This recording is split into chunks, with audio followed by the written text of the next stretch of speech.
dan algoritma pembagian. Secara terpisah sudah kita bahas, FPP sudah pengertiannya, algoritma juga. Tapi sebelum kita mengaitkan dua konsep itu, FPP dan algoritma, kita review sejenak rekor ya. Sebelumnya jangan lupa. Oke. Ada yang masih ingat definisi FPP atau GCD atau pembagi bersama terbesar ya? Apa itu?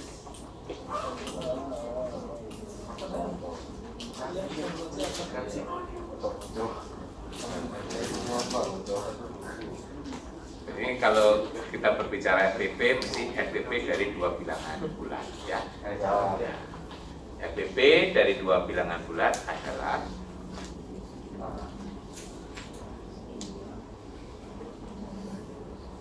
ya pembagi bersama terbesar dari dua bilangan. Ya. Mari ingat cara mencarinya, itu dari nama itu sesuai dengan cara mencarinya ya. Jadi kita cari pembagi bilangan pertama, kita cari pembagi bilangan kedua, kita cari yang bersama, setelah itu kita cari yang terbesar. Itu pengertian dasarnya ya. Jadi adalah bilangan atau bilangan terbesar di antara pembagi-pembagi bersama itu ya. Itu adalah FPP. Jadi sesuai dengan pengertian itu ya cara mencarinya ya seperti itu. Kita belum punya alat lagi yang kita diskusikan, walaupun mungkin Anda sudah punya pengalaman sebelumnya ya. Sebagai contoh, kalau diberikan soal FPP seperti di kuis tadi, Anda ngitung pakai cara apa? Ada masalah? Nah itu kurang gede bilangannya ya. Kalau masalah. Biasanya masalahnya sering muncul di mengingat bilangan primanya ya. Tapi kalau bilangan primanya tadi nggak terlalu besar ya masih mungkin ya. Nah, bilangan primanya paling besar berapa tadi? 23 masih jangkauan hafal 23 ya. Tapi kalau melibatkan bilangan prima lebih dari 100 itu ya mungkin tidak boleh bingung ya. Nah, itu tapi cara itu belum kita diskusikan ya. Tapi nggak apa-apa kalau Anda gunakan ya, yang penting ketemu. Cuma kita kan belum yakin bahwa cara itu benar ya. Anda selama ini dapatnya kan doktrin saja kan, percaya pada dulunya gitu ya. So kemudian gitu ya. Oke. Nah, relatif prima. Relatif prima itu dipakai sebutan untuk siapa? Kalau langsung FPP-nya sama dengan 1. Ini cara berkomunikasi yang tidak lengkap ya. Nah, komunikasi tidak lengkap itu sering menimbulkan salah paham ya. Apa disalahin? Ya karena sepotong-sepotong. Kalau kamu ngomong sayang, itu yang di sekitar itu bisa GR gitu kan. Padahal maksudnya sayang pulpen jatuh gitu, maksudnya kan gitu ya. Nah, karena ngomongnya cuma sayang saja, nah sekitarnya bisa GR. Kira-kira ngomong sayang kepada yang di sebelahnya gitu.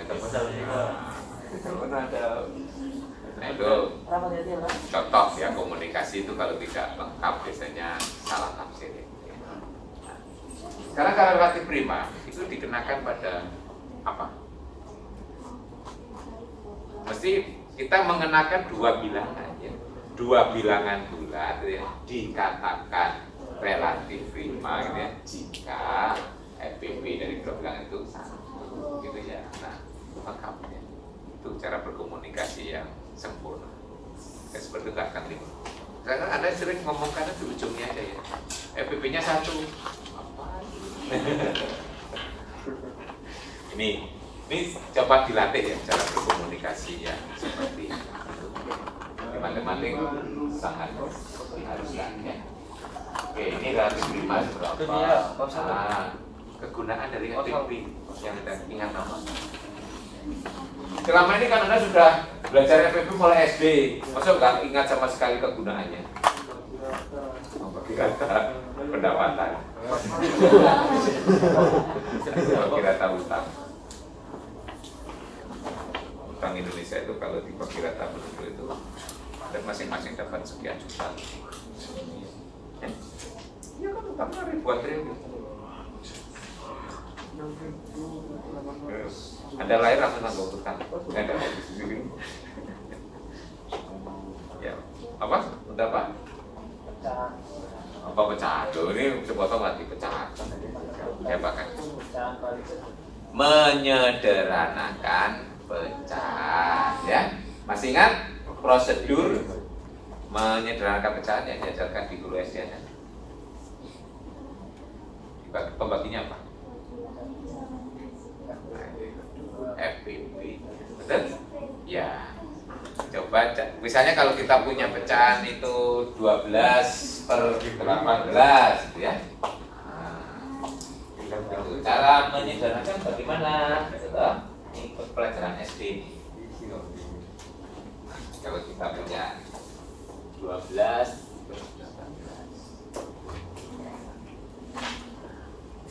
pertama kita cari FPP dari 12 dan 18 berapa? 6. Terus pembilang dan penyebut dibagi 6. 12 dibagi 6, 18 dibagi 6. Jadi hasilnya 2/3 itu akan diperoleh pecahan yang sederhana, paling sederhana. Yakin? Keyakinan dari mana itu? Keyakinannya dari doktrinnya guru. Apa sih pecahan bentuk paling sederhana? Tidak bisa itu kamu tidak bisa membagi. Yang tidak bisa itu siapa? Tidak bisa dibagi itu relatif loh ya. Ya, Anda yang tidak bisa membagi atau memang betul-betul tidak bisa dibagi. Itu namanya, itu termasuk syarat dan ketentuan yang tidak operasional ya. Karena sulit diterjemahkan. Nah, pecahan itu disebut bentuk paling sederhana kalau pembilang dan penyebut relatif. Nah, kalau ini operasional banget ya. Ya sudah, bisa dicek. Kalau tidak bisa dibagi lagi itu relatif. Ada yang tidak bisa membagi atau faktanya nggak bisa lah. Nah, seperti ini 2 dan 3 relatif 5. Nah, itu kan hanya dari doktrin keyakinan selama ini. Ya. Jadi kalau ini saya tulis secara umum, ya, saya punya A per B. Gitu. Jadi saya cari GCD-nya, misalnya D itu GCD dari A dan B. Di sini akan saya tulis sebagai A dibagi D, B dibagi D. Terus Anda yakin bahwa A per D, B per D itu GCD-nya 1.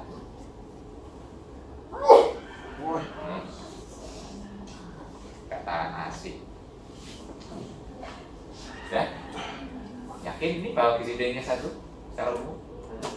Yakinnya kan dari contoh-contoh saja. Apakah secara umum untuk bilangan bulat apapun di situ mesti begitu? Karena banyaknya bilangan rasional tak kali. Iya. Anda mau nyoba berapa lama itu supaya habis? Umur Anda habis, ini belum jelas. Iya lah. Karena umurnya hingga, ya toh? Ini tak hingga. Ya.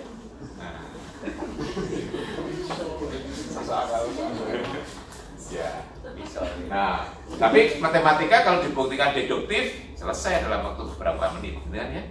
Nah, ini termasuk persoalan yang nanti kita harus verifikasi ya, biar pengetahuan yang selama ini kita ngambang gitu ya, nggak fix jadi fix. Oke. Pertanyaan berikutnya, apa itu algoritma pembagian? Algoritma pembagian atau algoritma Euclid ya namanya, Euclidean algoritma ya. Yang di SD disebut pembagian bersisa ya, dulu dari SMA teori sisa Itu tidak hanya di bilangan bulat, juga berlaku di polinom ya. Waktu di SMA Anda belajar polinom teori masisa. Kalau yang ingat belajarnya, kalau enggak ya kemarin aja lupa apalagi yang setahun 2 tahun. Apa? Algoritma pembagian? Algoritma pembagian kemarin kita diskusikan sebagai teorema, betul ya? Bagaimana bunyi teoremanya?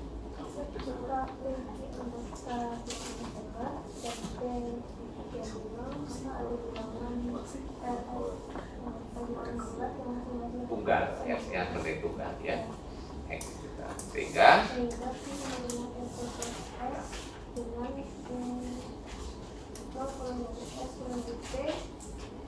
jika P tidak memiliki maka S memiliki ketidaksamaan mengulangi dari S. Ya, kalau dijadikan satu, saya rumuskan ulang untuk sembarang bilangan bulat. Misalkan saja A dan B. Versi itu boleh bebas ya. A dan B, B-nya tidak 0. Maka terdapat Q dan R tunggal. Saya biasa menggunakan Q dan R itu mana? Q itu hasil bagi, R itu residu sisa. Ya. R residu lebih gampang. Nah, terdapat bilangan bulat tunggal Q dan R sehingga A itu sama dengan Q kali B ditambah R. Dengan R-nya terletak mulai dari 0, jadi 0 lebih kecil sama dengan R dan lebih kecil dari harga mutlak B. Ya, kita diskusikan. Jadi kalau di situ B-nya positif ya harga mutlaknya mana B. Ya. Itu algoritma pembagian. Masih ingat kegunaan algoritma pembagian? Ini bilangan bulat tuh, ini jangan dibawa polinom. Jangan bulat kita bekerja. Apa kegunaannya? Loh, baru pekan yang lalu. Pekan yang lalu. Pekan yang lalu Pak. Pekan yang lalu. Ya itu 25. Bukan lalu sebelumnya lagi. Iya.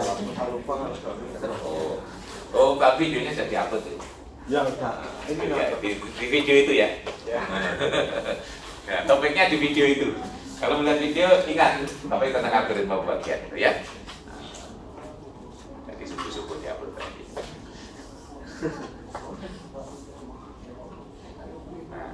Yaitu untuk menjamin pengubahan basis itu ya. Nah, bahwa bilangan basis 10 itu selalu bisa diubah ke dalam basis yang lain ya. Nah, itu untuk keperluan itu yang menjamin. Karena algoritma pembagian itu eksistensinya tunggal, maka ketunggalan dari ekspresi basis itu dijamin, ya. Ini salah satunya. Nanti salah yang lain akan kita temukan jadi akan kita gunakan algoritma pembagian untuk menghitung FPV. Tadi ada yang menghitung FPV pakai algoritma? Ada. Nah, ketemu sama ya. Jawabannya harus sama. Soal matematika itu kalau caranya sama-sama valid, walaupun berbeda hasilnya harus sama ya kan. Kalau hasilnya nggak sama berarti ada yang salah. Nah, tadi harapan Pak itu gunakan algoritma. Tapi ya nggak salah kalau Anda gunakannya. Yang penting. Nah, kegunaan yang lain biasanya juga untuk membuktikan keterbagian. Kalau kita mau membuktikan suatu bilangan, membagi bilangan yang lain, kita lakukan algoritma pembagian, terus kita tunjukkan sisanya 0. Nah, kalau sisanya 0 kan berarti bilangan pembagi itu. Nanti algoritma pembagian ini sangat populer ya dalam teori bilangan. Itu nanti banyak gunanya. Banyak powerful. Yang kegunaannya sudah kita diskusikan nanti. Nah, sekarang kita jawab one by one dari pertanyaan. Jadi, yang pertama ini yang masih ada di sini. Ya, kita rangkum dalam teori. Jadi kalau saya punya dua bilangan bulat A dan B, kemudian diketahui GCD A dan B adalah D, maka A dibagi D dan B dibagi D ini pasti relatif 5. Kalau ini GCD pasti kan bagi A pasti bagi B ya. Makanya ini adalah bilangan bulat, walaupun tulisnya A per D ini pasti bulat. Nah, ini. Jadi kalau teorema ini sudah Anda pahami, sudah tahu buktinya, berarti cara ini ya kita nggak ragu lagi. Laroi pasti sudah ada keraguan ya. Oke, gimana buktinya? Nah, biasanya bukti itu, nah ini saya coba tulis contoh. Anda juga mulai step by step belajar nulis ya, belajar nyusun ya. Biar nggak menghafalkan bukti yang ada di buku saja terusnya. Coba kita kalau membaca buku ditulis ulang dengan bahasa kita sendiri, dipahami. Syukur-syukur kita bisa menjawab kenapa kok dan seterusnya ya. Kalau kita menulis bukti jika maka, biasanya kalau jika P maka Q, yang P diasumsikan benar, diasumsikan diketahui gitu ya. Nah, kita tunjukkan bahwa Q-nya juga benar. Jadi soal seperti ini mesti berangkatnya dimisalkan yang hipotesisnya, dimisalkan yang sebelum makan ya. Nah ini makanya misalkan ada B bilangan bulat dengan ini, tulis ulang aja ya. Berarti yang ini nanti akan ditunjukkan. Makanya saya tulis ulang, akan ditunjukkan ya. Tapi untuk menunjukkan bahwa GCD ini cukup ditunjukkan bahwa pembagi positif bersamanya, pembagi positif bersama dari dua itu hanyalah satu. Kenapa? Kalau nggak sampai tuntas ini cukup ditunjukkan ini. Karena GCD itu kan bilangan pembagi terbesar. Pembagi itu kan ada yang negatif, ada yang positif. Kenapa kok cukup dicari yang positif saja? Itu ya. Karena satu itu pasti pembagi semua bilangan. Otomatis kalau kita mencari FBB, bilangan yang kurang dari satu nggak ada gunanya. Ya, iya kan? Nah, mesti FBB itu minimal satu. Karena satu sudah menjadi pembagi dari semua bilangan. Nah, jadi mencari yang negatif percuma, gitu ya. Nah, makanya untuk mencari seperti ini argumentasinya cukup bilangan positif. Itu yang mungkin dulu di guru SDA-nya kan dikatakan. Kalau mau mencari FBB, kenapa cukup dicari faktor positif? Karena nggak dideklar, Anda selalu punya kesimpulan bahwa yang disebut faktor itu mesti positif. Begitu ditanya di sini, sebutkan faktor ini yang negatif nggak disebutkan. Nah, ingat di matematik itu ada yang namanya istilah WLOG. Masih ingat? Weighted loss of generality ya, tanpa kehilangan keberlakuan secara umum ya, tanpa menghilangkan keberlakuan secara umum diasumsikan positif gitu ya, karena yang negatif sebenarnya iya tapi ternyata nggak berpengaruh gitu ya, makanya nggak bisa di ya. Jadi di sini cukup kita cari pembagi bersamanya saja, hanyalah satu. Kalau pembagi bersamanya satu, terbesarnya pasti satu. Nah, kalau mencari pembagi bersama ya kita misalkan saja. Misalkan kita punya bilangan bulat positif E itu membagi A per D dan membagi B per D. B per D, per A. Ini loh ya. Oh, ada. Di aksen. Si pedot. Di aksen. Oh, bagi pendole titik ya. Titik. Titik. Kalimatnya berhenti. Nah, jadi ini menunjukkan bahwa E itu pembagi bersama dari dua bilangan ini. Kita tunjukkan E-nya 1. Nah, karena membagi dari ini, maka bisa kita tuliskan bahwa A per B itu K kali E. Ya, karena E membagi, berarti ada pengalinya. Nah, berarti B per D juga L kali E untuk suatu kadar L bulat. Ya. Oke, itu paham ya, berarti keterbagian saja. Ya. Oke, nah karena A ini A per D ini, berarti tinggal tulis ulang aja. Berarti A sama dengan, ya kan dikalikan D aja semuanya ya. Berarti K kali DE, L kali DE. Berarti sini DE pembagi bersama A dan B. Nah, jadi di sini DE pembagi bersama. Karena D itu GCD, berarti D itu kan pembagi bersama terbesar. Ini DE pembagi bersama, berarti DE harus lebih kecil atau sama dengan D. Karena D adalah pembagi bersama terbesar. DE pembagi bersama, berarti DE lebih kecil atau sama dengan D. Betul ya? Nah, kemudian dilakukan konselasi. Ingat, Kalau kita punya ketaksamaan di cancel dengan bilangan positif, maka ketaksamaan nggak berubah, betul? Ya.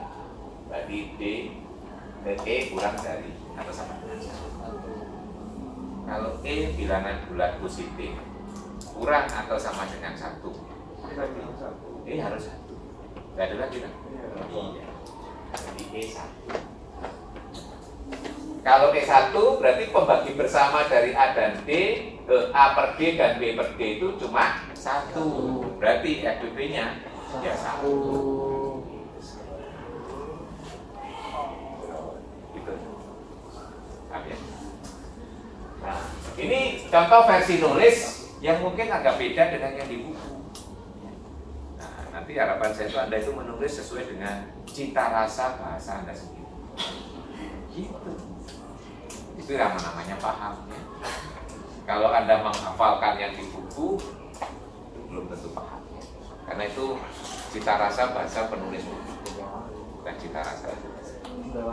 Iya, kalau kita bisa mengekspresikan sesuai dengan bahasa kita sendiri, nanti setiap saat kita diminta mengekspresikan bisa gitu ya. Tapi kalau hafalan 3 minggu aja lupa. Karena buku matematika itu bukan Al-Quran, nggak punya mukjizat.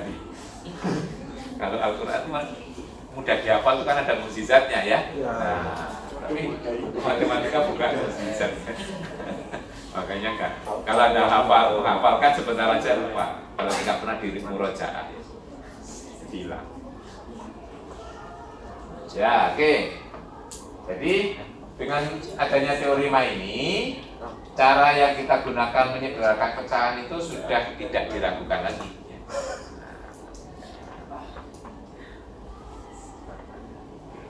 Nah, Pak Edi tadi menyinggung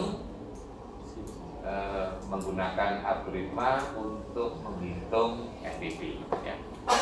Tapi sebelum ke sana, kita perlu teorema pendukung dulu, yaitu ini, bahwa ini rumusan ulang aja ya, akibat tadi ya. Kita rumuskan ulang teorema yang tadi sebenarnya. Teorema yang ini tadi kita tulis ulang ya. Artinya ini bisa dipakai prosedur untuk menyederhanakan pecahan. Nah, prosedurnya itu kita tulis sebagai akibat gitu ya di sini. Nah, jadi kalau kita punya pecahan A per B itu selalu bisa ditulis dengan bentuk P per Q dengan syarat P dan Q-nya itu relatif prima gitu loh ya, maunya itu. Jadi akibat itu menulis ulang teorema tapi langsung aplikatif ya. Ini nggak perlu kita buktikan karena buktinya sudah ada di bukti teorema dari atas. Cuma ini langsung berkaitan dengan penyederhanaan sebagai akibat. Nah, ini yang saya sebutkan dengan teorema pendukung untuk menghitung FBB dengan algoritma pembagian. Kenapa begitu? Ini coba ya. Karena di algoritma pembagian itu kita akan menuliskan misalnya ini ya. A itu kalau dibagi dengan B kita tulis Q B ditambah R ini ya. Ini algoritma pembagian. Kalau B nya positif ini kurang dari B ya. Kenapa kok begitu? Nah, di sini lihat bahwa R kalau di sini R itu kan sama dengan A dikurangi I B atau ditambah min I kalikan B, ya. Nah, ini sudahnya kalau kita punya itu, punya teorema ini, berarti nanti GCD dari A dan B akan sama dengan GCD dari ini bentuk ini. AB kan berarti bentuk A ditambah CB. Nah, C-nya saya pilih min I, ya kan? Berarti sama dengan GCD dari A ditambah min I B. Betul? Nah, ini sama dengan R. Nah, jadi artinya apa? Kalau kita punya algoritma demikian, GCD dari A dan B akan sama dengan GCD dari R dan B. GCD A dan B akan sama dengan GCD dari B dan R. Kan mengecil bilangannya toh? Kan nggak kalkulasi. Nanti kalau B kita bagi dengan R lagi, B dibagi dengan R kan misalnya ya Q1 B ya aksen aja ya ditambah R aksen dengan syarat ini kurang dari dibagi dengan R, B dibagi dengan R ya. Nah dengan cara yang sama nanti GCD dari B R gitu, akan sama GCD dengan R aksen. Ya. Padahal ini sama dengan di sini. Nah, mengecil bilangannya kan, menguntungkan kan? Terus dilakukan. Ya. Jadi di situ yang kegunaannya nanti. Nanti akan kita diskusikan lebih lengkap setelah ini kita. Ya. Tapi yang penting kita tahu gunanya teori ini arahnya ke sini, gitu ya. Oke baik. Nah sekarang kita buktikan dulu, nanti baru kita kembali ke sini gunakan algoritma. Nah, kita akan menunjukkan bahwa GCD AB akan sama dengan GCD A ditambah CB B, dengan C-nya sembarang bilangan. Ya.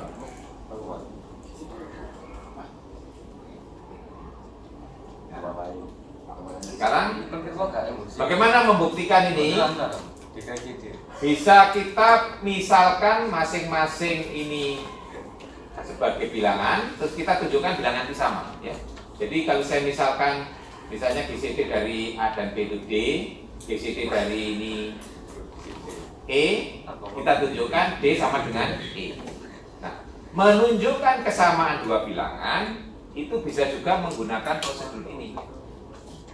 D lebih kecil sama dengan E dan E lebih kecil sama dengan dan ini kan akan berakibat D sama dengan E. Betul? Ya. Cepet dong? Ya. Itu namanya squeeze teman-teman ya. Kalau di dalam teori limit nanti banyak dipakai squeeze teorinya.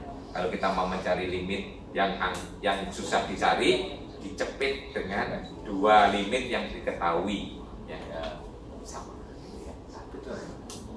Contohnya mencari limit seper X sinus seper X ya, itu dicepit karena mencari langsung angel itu kan, ngitung seper X dikalikan sinus seper X gitu ya. Oke, pakai dua squeeze ya namanya, teori cepit lah, kecepit. Nah, itu ya.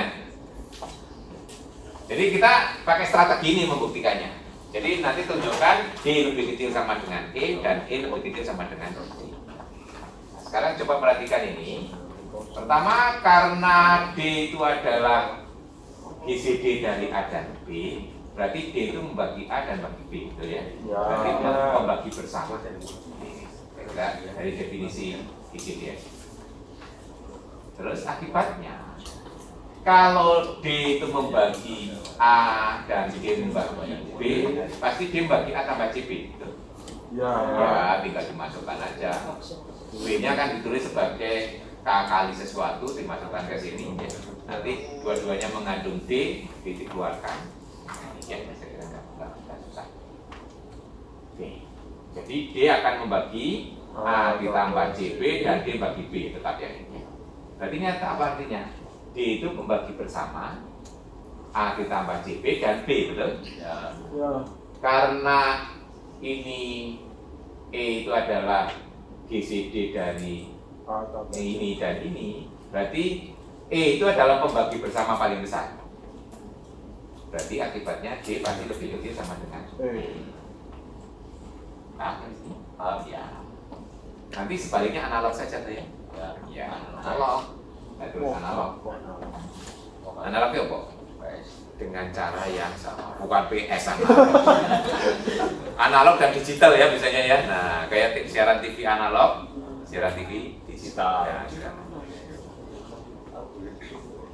analog. Nah, kalau bingung analog sebenarnya caranya sama.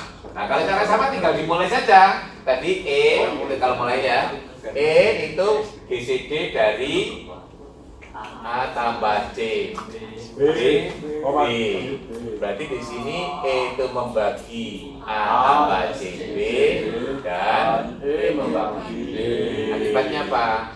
E membagi A ditambah C B, saya kurangi dengan C B. Oh, ya, ya. iki ditambah kelipatan iki. Benar kan? Ya. Ini sama dengan A. Nah, berarti E membagi A dan E membagi B. Karena D GCD dari A dan B, pasti E lebih kecil sama dengan C. Di sini kan E membagi bersama A dan B. Padahal D GCD dari A dan B. Berarti D itu membagi bersama paling besar. Berarti E pasti lebih kecil sama dengan D. Putar-putar aja. Itu analog yang namanya. Jadi kalau dalam buku seperti ini yang kedua ini nggak ditulis, ya. Cukup ditulis analog. Ya, karena sebaliknya jangan. Analog itu nggak persis, cuma caranya sama, ya. Nah, karena kita sudah punya dua, yaitu D lebih kecil sama dengan E dan E lebih kecil sama dengan B, berarti D sama dengan ya. Jadi ini sama dengan E sama dengan D sama dengan B. Kayak gitu teorema itu nanti akan kita pakai untuk menghitung GCD dengan menggunakan algoritma pembagian. Jadi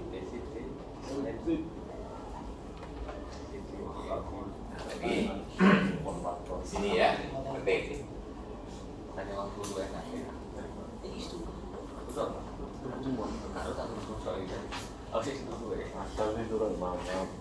Jadi itu tadi akan kita bakukan seperti ini ya. Jadi kalau saya punya ini A itu sama dengan Q B ditambah R dengan menggunakan teorema itu tadi. Di sini kalau A sama dengan ini B-nya dianggap yang positif saja. Nah, maka kita akan punya bahwa GCD dari A dan B sama dengan GCD dari B dan R, gitu ya. Buktinya seperti tadi, kita memanfaatkan itu ya, memanfaatkan ini tadi ya, kombinasinya. Ini bisa dianggap sebagai akibat dari teorema ini, gitu ya. Jadi kalau kita bisa melakukan algoritma pembagian, nanti GCD dari A dan pembagi akan sama dengan GCD dari pembagi dan residu dan sisa, ya. Akhirnya kita bisa melakukan pembagian berulang terus, gitu ya. Nah, jadi ini nanti kita coba lakukan berulang. Kalau sekarang kita mulai A ini dengan asumsi bilangannya A lebih besar sama dengan B lebih besar 0 ya. Kita cari yang positif saja ya. Kenapa pada asumsi A lebih besar sama dengan B? Biar efisien. Berarti yang besar dibagi yang kecil. Apa nggak boleh yang kecil dibagi yang besar? Boleh. Cuma hasil baginya 0, sisanya ya bilangan itu dibagi toh. Ya. Contohnya 2 dibagi 5. Kan nulisnya 0 kali 5 ditambah 2. Ya. Terus nanti baru 5 dibagi 2 berikutnya kan. Ya. Nah, daripada muter-muter, mending yang satu langkah kita hilangkan. Ya. Langsung yang besar dengan. Jadi itu nggak menyalahi. Itu namanya biologi lagi kan ya. Ya, itu untuk menghemat algoritma. Ya, karena nggak ada bedanya sih. Nah, asumsi itu untuk menghemat algoritma. Nah, sekarang kita tulis bahwa A itu sama dengan misalnya Q1 B ditambah R1 dengan ketentuan R1 kurang ini karena R1 bisa 0, kita buat dua kemungkinan. Jika R1 0, apa yang terjadi? R1-nya 0. Yang terjadi apa? B membagi A. Ya. Paham? Nah, kalau B membagi A, di sini kesimpulan apa GCD dari A dan B?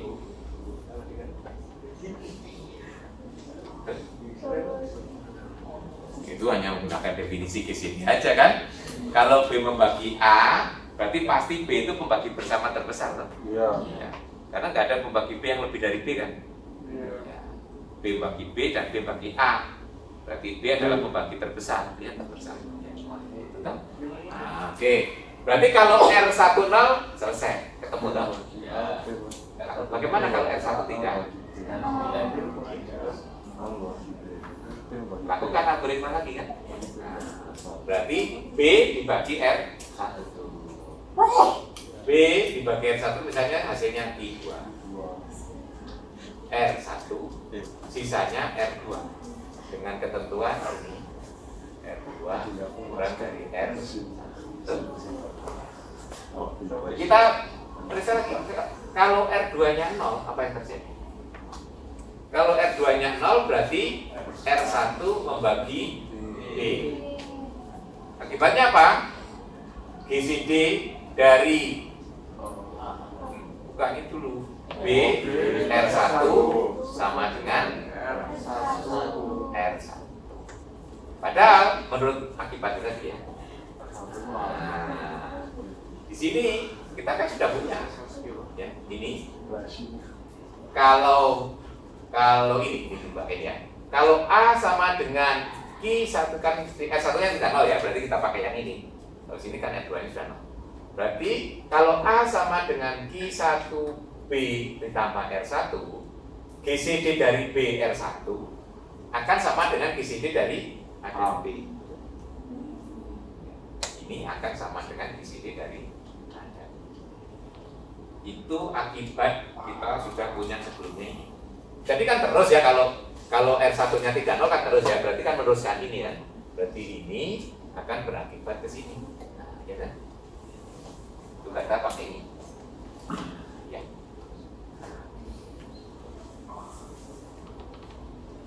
Karena kita punya A sama dengan Q1B ditambah R1, berarti GCD AB akan sama dengan GCD B R1.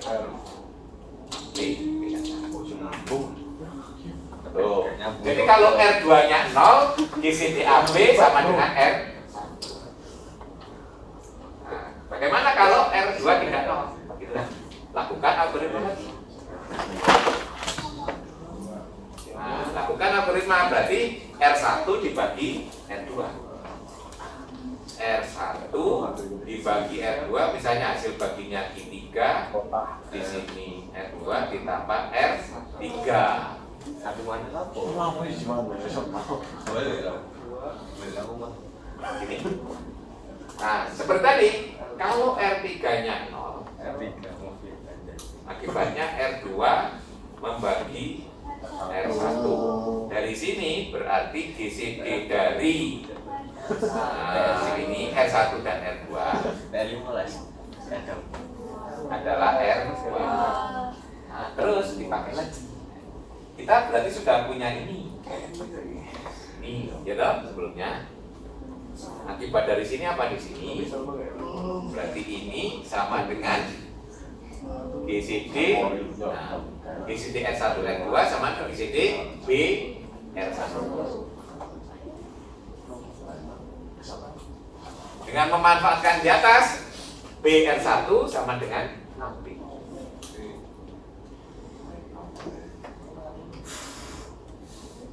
Ini memanfaatkan yang dari sini lagi. Tuh ya.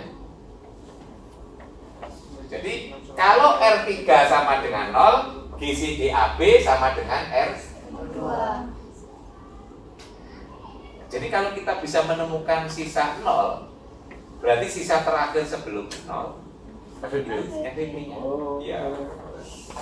Nah, pertanyaannya, langkah ini kalau diteruskan, ada jaminan nggak suatu saat ketemu sisa 0? Itu sembarang bilangan loh ya dia. Itu kalau itu dijamin, ya tapi nanti harus dibuktikan ya toh. Ya. Ya seperti ini Anda buktikan hanya mengurutkan aja kan tadi ya, hanya mengurutkan. Nah, yang penting adalah ada jaminan.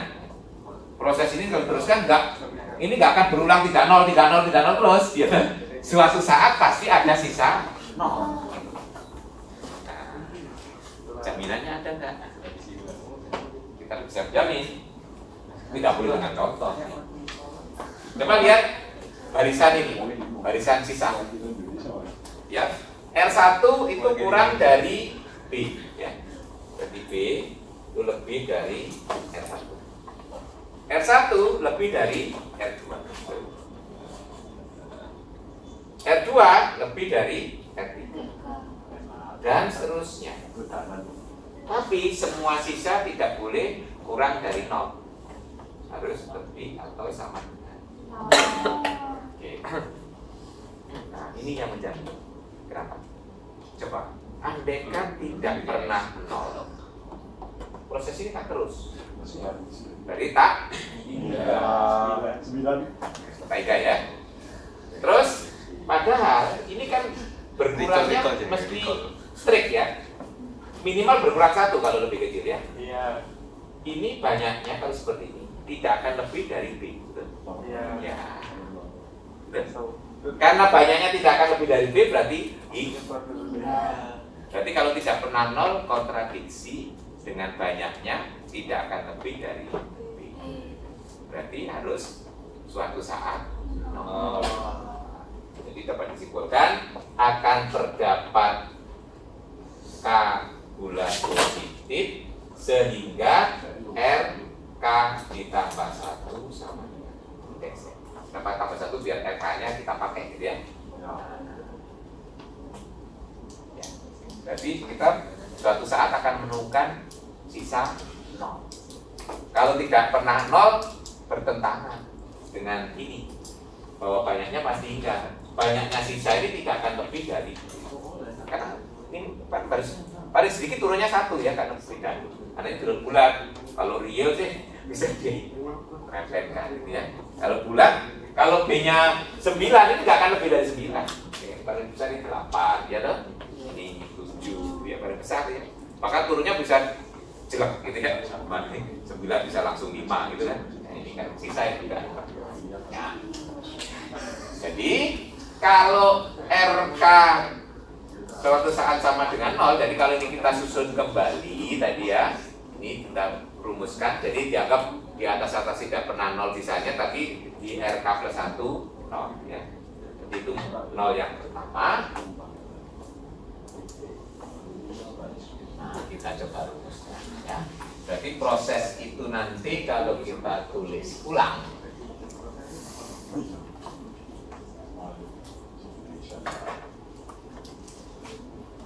jadi kalau ditulis ulang berarti tadi kita punya A sama dengan I1B ditambah R1. Nah, kemudian B sama dengan I2 R1 tambah R2. Kemudian R1 sama dengan I3 R2 tambah R3. Dan seterusnya. Nah, nanti suatu saat kita ketemu RK plus 1 0. Berarti saya tulis di sini RK min 1 itu sama dengan I K R K ini K plus 1 I K plus 1. Di sini R K ditambah R K plus 1 ya. Ini 0 ya. Ini 0. Saya tulis sebelumnya lagi berarti R K min 2 itu adalah I K R K min 1 ditambah R ya. Tapi yang ini 0 ya. 0. Yang ini ya. Jadi sesuai dengan tulisan ini. Nah, kalau seperti ini berarti kesimpulan kita kalau ini 0 dengan catatan ini semuanya sebelumnya nggak 0 ya. Ini 0 yang pertama. Nah, berarti kita bisa menyimpulkan di sini seperti tadi GCD dari RK min 1 dan RK adalah RK. Dari baris terakhir, ini kesimpulannya adalah GCD dari R, K-1 dan RK sama dengan RK. Kita urutkan aja dari atas ya. Dari sini kita dapat GCD dari A dan B sama dengan GCD dari B R1 ya. Dari sini GCD dari B R1 sama dengan GCD dari R1 R2. Dari sini GCD dari R1 R2 sama dengan GCD dari R2 dan R3 dan seterusnya gitu. Yang dari sini kan GCD dari RK-2 dan RK-1 sama dengan GCD dari RK-1 RK. Dari sini GCD RK-1 RK sama dengan RK ya. RK dan 0 ya, benar RK ya. Nah, itu.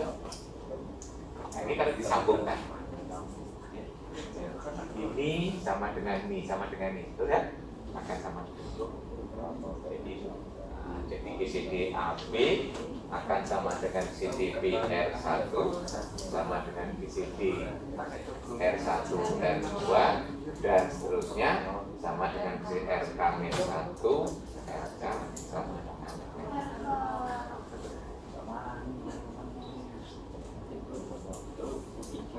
ya. Jadi kalau menggunakan metode ini kita lakukan aja algoritma berulang sampai menemukan sisa 0. Sisa terakhir sebelum 0 itulah GCD. Apa soalnya? Tadi ada yang menemukan? Coba tuliskan. Apa? Ya, salah satu bawa kiri. Yang pakai faktorisasi prima nggak diperlukan. Bukan yang ini karena contohnya ya di sini boleh. Jadi ditulis dalam bentuk algoritma gitu ya. Hari pertama sampai ketemu sisa 0 terakhir. Oh, iso dulu. Iso sari. Ini ilustrasinya soal tadi ya.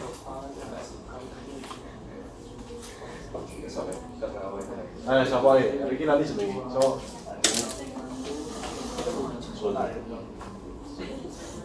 Oh, namanya jenenge iki lho. Merek-merek. Iki merek-merek.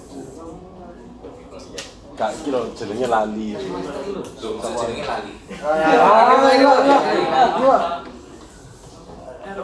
Kayak cucunya Pak Heri. Kalau manggil kan. Sampai baru mulai. Panggil Pak Heri. Tai. Kan baru setahun baru mulai bisa.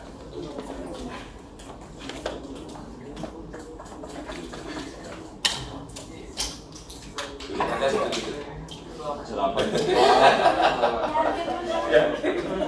Kurang 0, 60. Kyo. 460, 82, 460 kali 1 bisa kilo. 322. Normalnya. Ini harusnya belajar melakukan algoritma ya. Kalau nggak pakai itu poros grafik. Anda tahu poros grafik?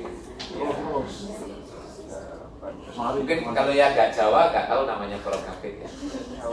Nggak Jawa nggak diajak. Dari mana? Namanya mana? Jawa itu. Oh, yang pembagian khususnya? Itu Jawa. Oh, nggak ada namanya. Kalau perintahnya lakukan dengan apa gitu kan? Jawa ini ya. Jawa ini ya. Jawa ini lebih kaya ya. Dengan istilah. Namanya sego mu macam-macam yo. Ono sego, ono upo, karak, ya. Boleh dirusui ono beras, ono menir, ono gamba, ono pari ya. Dalam bahasa Inggris semuanya disebut rice. Mulai dari padi sampai upo itu kan kreatif maksudnya. Before cook, after cook. Sampai hati karak.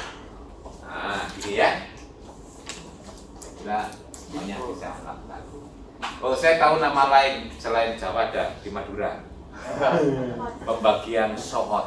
Ini Pak. Sohot. Ya, ya betul ya. Ya. Kan Madura saya. Oh, Sopan. oh bukan. Seruan. Ayo mati Bang ngomong lah Madura.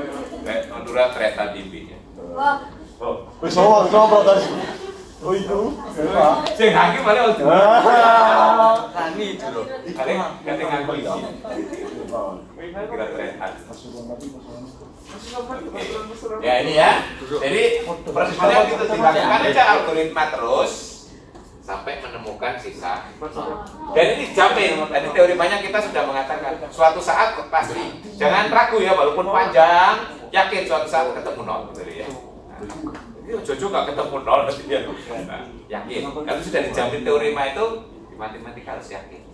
Karena kebenarannya itu deduktif itu adalah universal ya. Tidak berdasarkan kasus. Tidak ada anomali gitu ya. Nah, pertanyaannya, cara ini kira-kira bisa nggak diajarkan kepada anak SD? Jadi algoritma bagian itu. Ya kali satu. Kalau anak SD tulisnya jangan begini. Lihat, cara ini yang dipentingkan kan sisanya. Ya, tulis saja 2024 dibagi 1242 sisa. Nah, sisanya tulis. Sisa 7, 8. Terus 1242 dibagi 782 sisa 46 gitu ya. Terus silakan terus sampai ketemu sisa 0. Sisa terakhir sebelum 0 itulah FBB. bisa kalau SD gitu. Jadi mencari sisa itu bisa dari sisa pembagian SD ya. Dilakukan pembagian pelengkapi tadi. Kalau saya tidak bisa teruskan itu ya. Yang kurang dari pembaginya itu harus sisa kan ya. Jadi yang terakhir kalau terbagi kan 0 ya. Kalau itu tidak 0 terbagi itu sisa. Nah itu bisa. Kalau anak SD nulisnya jangan begini, bingung ya. Nah kalau anak SD cukup ditulis sisa ya. Jadi 2024 dibagi gitu ya kalau nggak SD 2024 dibagi 1242 sisa 78. Terus gitu 1242 dibagi 782 sisa 460. 782 dibagi 460 sisa 320. 460 dibagi 322 sisa 4. 322 dibagi 46 sisa 0. Bisa nanti gini ya. Kalau nggak percaya nanti cari samplingan aja. Terus diobeli. 2 SMP ketinggian. Kalau anak SD aja bisa, kalau ke SMP ya. Atau kalau anak SMP-nya duduk. Contoh. Pengetahuannya di bawahnya anak SD. Enggak, ini tapi ini kompetensi anak SD. Jadi artinya kalau lulus SD harusnya bisa. Harusnya. Kecuali kalau nggak harus. Saya MI. Memang kalau bilangannya kecil-kecil itu memang dengan cara pembagian itu dengan pohon faktor nggak terasa cepat juga ya. Tapi begitu melibatkan bilangan prima yang besar, terutama primanya lebih dari 100, nah itu cenderung nggak hafal. Itu bermasalah. Tapi algoritma pembagian nggak perlu ada yang dihafal. Ya. Tinggal ngulang aja prosesnya sampai ketemu sisa selesai. Nggak banyak yang harus dipelajari. Dan algoritma pembagian saya kira Anda sudah cukup paham ya. Dan itu karena tools baik kembali pesan ini bukan hanya sekedar pengetahuan tapi tools alat, berarti kita harus leluasa pakai. Baik. Jadi kita sudah punya kegunaan berikutnya dari algoritma ini untuk menghitung Oke. Ada pertanyaan sampai di sini ya. Nanti dibiasakan juga ngitung pakai ini ya. Jadi Anda sudah punya cara. Walaupun itu nanti kita diskusikan lagi ya, kita verifikasi maksudnya. Selama ini kan nggak tahu alasannya kenapa pohon faktor tadi bisa menemukan itu ya, dengan mengambil pangkatnya itu ya, bilangan pembagi yang sama kita ambil dikalikan itu jadi FBB. Kenapa begitu nggak tahu alasannya. Menurut mereka hal yang menarik. Baik, kita lanjutkan dengan sifat-sifat berikutnya lagi. Sifat menarik dengan FBB. Sebelum ke sana kita lihat dulu ya, kita membangun tadi ya istilah kombinasi linear, walaupun sudah saya pakai sekarang ini bukan yang definisikan ya. Kombinasi linear dari A dan B itu adalah bentuk MA ditambah NB. Nanti kombinasi linear ini akan Anda jumpai lagi lebih detail di mata kuliah aljabar linear elementer ya, mungkin semester depan. Bukunya Wan Anton. Nah, ini sifat yang terpenting. Ini adalah suatu prosedur juga mencari, walaupun ini susah dipraktekkan ya. Jadi teorema ini menjamin eksistensi GCD dengan cara apa? Ini coba lihat teoremanya. Caranya adalah mengumpulkan semua kombinasi linear dari A dan B. Kita cari kombinasi linear yang positif. Setelah itu kita cari yang terkecil GCD. Ya. Ini adalah jaminan eksistensi ya, GCD dari kombinasi linear. Nanti kesimpulannya bahwa GCD itu merupakan kombinasi linear dari bilangan. Ya, contohnya ini. Tadi kalau sudah kita cari tadi yang cari bahwa 12 dan 18. Itu GCD-nya 6. Nah, 6 ini bisa ditulis sebagai misalnya negatif 1 dikalikan 12 ditambah 1 kali 18. Atau bisa juga 2 kali 12 ditambah negatif 1 kali 12. Ini yang dimaksudkan ya, bahwa GCD bisa dituliskan sebagai kombinasi linear dari bilangan. Dan ini saya pilih 2, kenapa? Ingin menunjukkan bahwa penulisan tidak bukan ya. Kalau saya sudah bisa menemukan 2 kan tidak bukan ya. Ya, bisa. Tapi yang penting GCD bisa dituliskan sebagai kombinasi linear. Bagaimana menjamin ini? Ini kan baru contoh ya. Di matematik ini harus untuk sembarang A dan B bisa. Makanya harus ini. Nah, cara menjaminnya adalah seperti ini. Jadi kita kumpulkan kombinasi linear dari A dan B. Kita cari yang positif, baru yang terkecilnya itulah. Jangan jaminnya itu. Pembagi sekutu terbesar dari bilangan bulat A B adalah kalau keduanya nggak 0 ya, kalau satu nggak 0, maka adalah bilangan bulat positif terkecil dari kombinasi linear itu. Nah, berarti di sini kita kebayang dari bunyi teoremanya nanti prosedur pembuktiannya bagaimana. Kita kumpulkan semua kombinasi linear, setelah itu kita cari yang positif. Kalau ada yang positif berarti nanti ada jaminan dari well order principle ya. Dari well order principle pada unsur yang terkecil, unsur yang terkecil itu kita klaim sebagai GCD. Ide buktinya bisa muncul dari situ. Bayang ya. Saya jamin tadi yang membaca buku nggak membayangkan. Wah, tadi nggak ada waktu. Karena itu konstruksi ya, konstruksi dari buku. Jadi sekarang ini, berarti karena tidak keduanya 0, saya asumsikan kan salah satu tidak 0 ya, bisa yang tidak 0 itu A atau yang B. Asumsikan saja yang tidak 0 A ya. Terus kita ukur semua kombinasi linear dari A dan B ya. Ini berarti kita ukur semua kombinasi linear. Nah, sekarang kita identifikasi apakah di antara kombinasi linear itu pasti ada yang positif gitu ya. Kalau kita lihat, nah, karena A itu tidak 0, A tidak 0 itu kan bisa positif atau negatif. Jadi kalau bentuk ini, jadi kalau A-nya itu positif, berarti 1 kali A ini jadi positif. Tapi kalau A-nya negatif, yang positif kita pilih yang ini. Jadi apapun A-nya, salah satu di antara ini pasti positif. Gitu. Kalau A-nya positif, berarti yang positif yang ini. Kalau A-nya negatif, yang positif yang ini. Nah, jadi artinya dari anggota T itu pasti ada yang positif. Nah, akhirnya himpunan S yang di sini adalah anggota T yang kita pilih yang positif itu tidak kosong. Ya, tidak kosong, dan ini jelas sebagai subset dari Z plus ya. Sekali lagi menurut well order principle S mempunyai unsur terkecil ya. terkecilnya sebut aja D. Klaim kita adalah D itu sebagai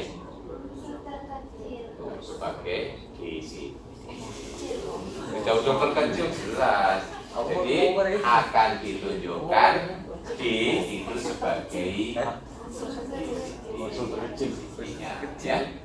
Nah, bagaimana menunjukkan D sebagai GCD? Ya sesuai dengan definisi. 1, D harus membagi A dan B. Iya, gue kena. Yang kedua, Ini sudah terkecil. kalau ada pembagi bersama lain harus lebih kecil sama dengan D.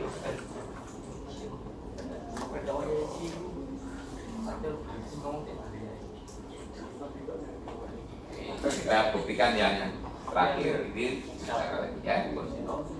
Nah, membuktikan, jadi yang pertama akan ditunjukkan D membagi A. D membagi A ya. Untuk menunjukkan D membagi A, nah ini sekali lagi juga kegunaan dari algoritma pembagian. Kalau kita mau membuktikan D membagi A, kita bagi A itu dengan D dengan menggunakan algoritma. Terus kita tunjukkan nanti sisanya. Ya. Jadi kalau seperti ini sekarang kita bisa tuliskan berdasarkan algoritma pembagian A itu sama dengan I kali D ditambah R ya. Dengan syarat R-nya ya. Terus apa? Klaim R sama dengan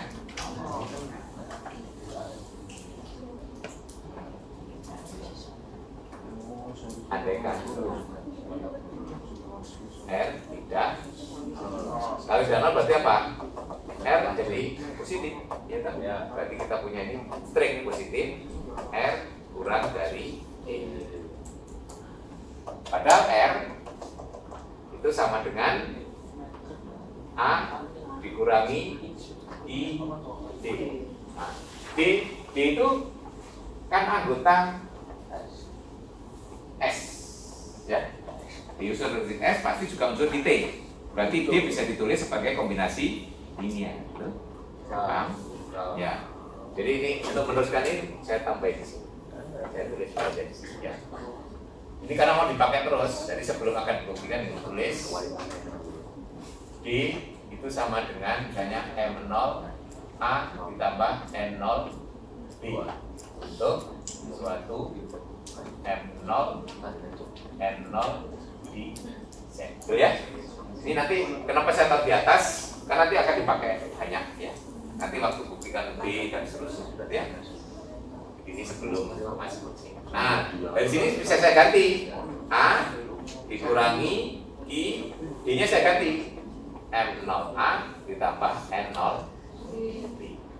Jadi ini akan sama dengan A-nya berarti 1 dikurangi I M0A ditambah min I N0 Terserah diri. Sekarang coba perhatikan. R itu sama dengan A kali sesuatu ditambah B kali sesuatu. Berarti anggota apa? T. Ya sekarang. Jangan tidur ya. Nah, anggota T. Terus kemudian juga diketahui apa?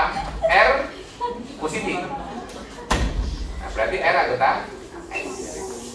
Karena R itu juga positif, maka R anggota S. Kontradiksi. Nah, kita punya dua kontradiksi. R kurang dari D dan D unsur terdiri. Ya?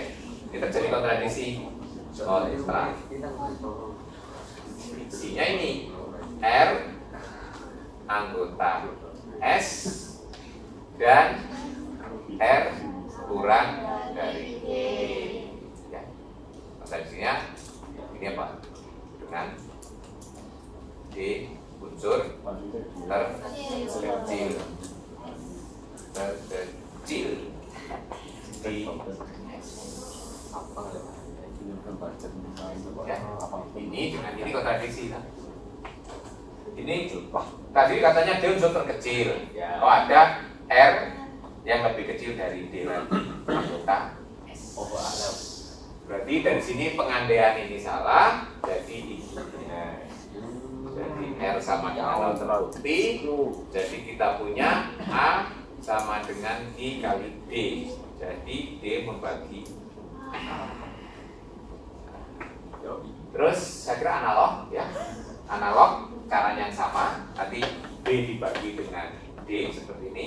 Jadi nanti analog akan kita boleh D membagi D. Berarti syarat pertama sudah terpenuhi bahwa D membagi A dan D membagi B. Lalu syarat kedua, kalau ada pembagi bersama yang lain, berarti harus lebih kecil sama dengan kita misalkan saja E pembagi bersama dari A dan D. Ini ada B, kita tunjukkan E lebih kecil sama dengan D. Betul, gitu ya? Nah, misalkan A, misal E, syarat kedua. Biasa, pokoknya penting tapi nggak jadi. Oh jadi. Saya beda. Misalkan E itu membagi A dan E membagi B. Yang akan ditunjukkan E lebih kecil sama dengan B. Sekarang lihat ini. Karena E itu membagi A dan membagi B, pasti E membagi kombinasi linearnya. Berarti E harus bagi orang karena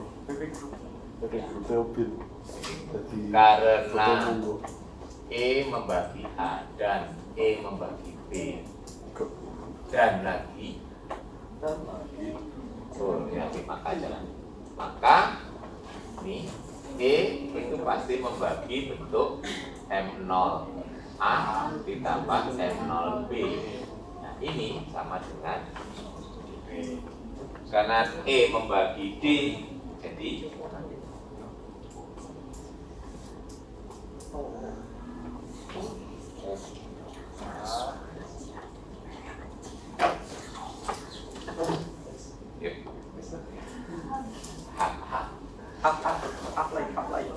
jadi ini jaminan bahwa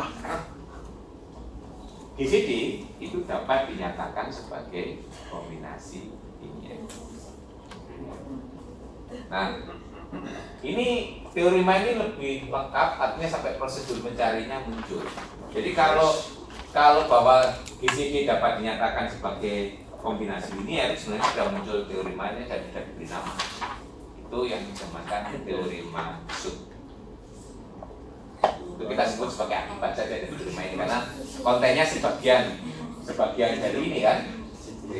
Jadi itu akibat ya. Nah, akibat kita sebut teorema Sud. Jadi teorema itu kalau ada namanya nanti enak merefernya gitu ya. Tidak harus cari nomornya gitu ya. Nah, jadi karena ini akibat dan ini akibat ini sudah ada di dalam muatan teorema tadi ya. Jadi nggak perlu dibuktikan lagi. Jika A dan B bilangan bulat, maka terdapat bilangan bulat M dan N sehingga GCD itu sebagai kombinasi linear dari A dan B.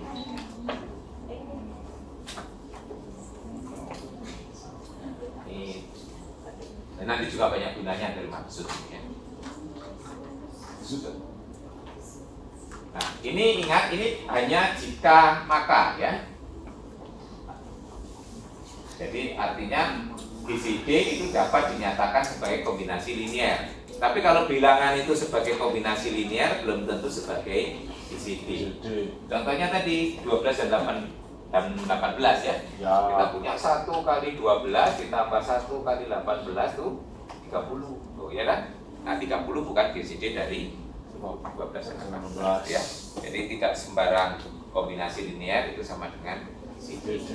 Tapi GCD dapat dinyatakan sebagai kombinasi linear. Nah, akan tetapi khusus relatif prima itu berlaku bolak khusus satu. Maksudnya apa? Kalau relatif prima berarti kan di sini satu, berarti satu dapat dinyatakan sebagai kombinasi linier. Sebaliknya, kalau satu bisa dinyatakan sebagai kombinasi linier dari A dan B, maka GCD dari A dan B adalah satu. Ya, khusus satu berlaku bolak-balik. Kalau tidak satu hanya satu. Ya, itu alasannya. Nah, jadi kalau akibat ini yang jika makanya berikut teori maksud, ya toh. Kalau GCD-nya satu, maka satu dapat dinyatakan sebagai kombinasi linier. Nah itu dari teori maksud. Jadi kalau relatif prima, kalau A dan B relatif prima, berarti maka satu dapat dinyatakan sebagai MA ditambah gitu ya. Nah, sekarang sebaliknya, kalau ini sudah dijamin dari sud ya. Nah sekarang yang sebaliknya, nah itu harus dibuktikan ya. Kalau satu sama dengan kombinasi linier harus menunjukkan relatif.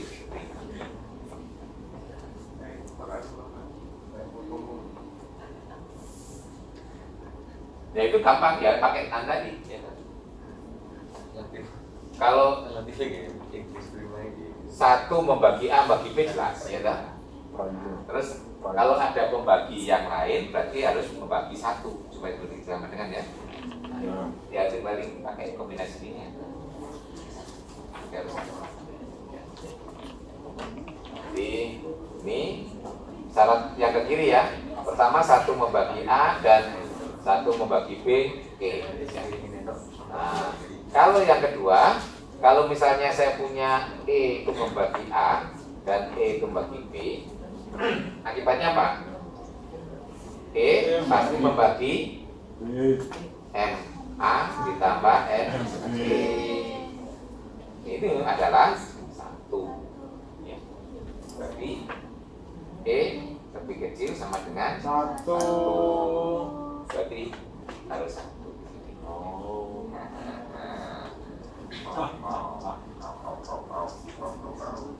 Jadi ini buktinya mirip yang tadi. Kalau saya punya bilangan pembagi bersama dari A dan B, bilang positif ya, ditunjukkan hanya satu. Itu buktinya seperti yang sebelumnya tadi.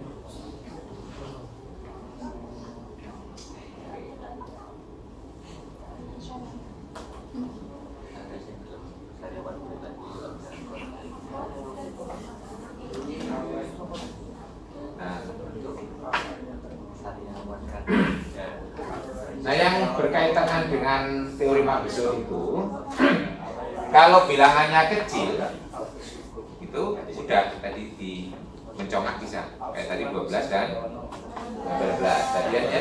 Ya. Nah, tapi kalau ini, coba nyatakan 46 sebagai kombinasi linear dari 2024 dan 1242, ya dong? Nah ini kan, kalau tapi dijaminan ada loh, mesti bisa. Cuma masalah kita bagaimana mencarinya gitu ya. Tapi dijamin mesti bisa. Jadi kalau di sini, ini tadi belum saya hapus ya. Nah pertanyaannya muncul di situ, tuliskan 46 itu sama dengan berapa kali 2024 ditambah berapa kali 124. Ya gitu kan. Dijamin tapi teorimanya ya. Jadi Anda cuma perlu mencari bilangan ini. Silakan kalau mencongak juga boleh. Tetapi kalau tidak ingin mencongak dan dijamin pasti, kita bisa memanfaatkan hasil ini dengan cara substitusi ke atas. Ya. Ini. Jadi algoritma bagian ini juga bisa nanti menyelesaikan permasalahan ini. Ya. Coba ini kalau kita substitusikan ke atas. Ya. Ini itu yang saya mau dipakai. Nah, kita mulai dari 46. Nah, 46 jadi ya, kita kan 45 harus sama dengan. Jadi 46. 46 itu kan kita bisa menulis ini. 460 ya kan? Saya tulis ditambah negatif 1 kali salah.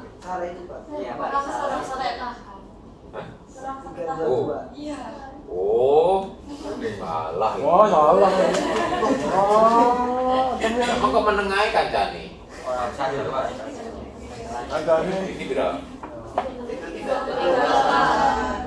Ini 138. Masuk.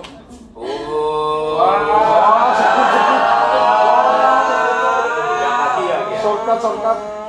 Ini 322 di sini. 138. Semua salah kan dipakai ya? Oh iya. 238. Nah, baru 2 itu 2 tambah 46. Baru 138. 46 kali 3.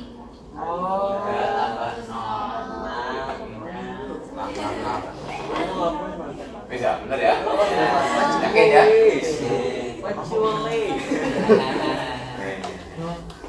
Nah, ini nanti kalau dipakai, nah kapan nanti mau dipakai? Jadi dari sini kita tulis 46 itu sama dengan 322 ditambah 138 dikalikan negatif 2, ya?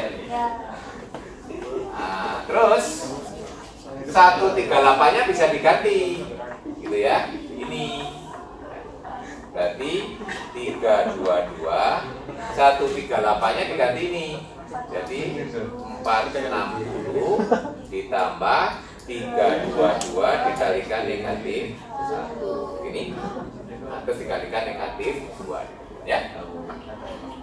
Terus ini bisa dikeluarkan yang 322 ini 1 di sini 3 berarti kalikan 4 ya, tinggal 1 yang di sini 2 3 terus ditambah 460 dikalikan negatif 2. Terus yang diganti apa berikutnya? 322 nanti kan sama dengan 460 kan ya. Nah, 322 diganti dengan 782 ditambah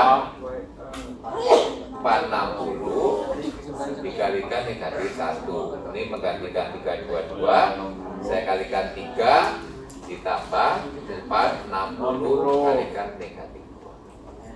Nah, berarti dari sini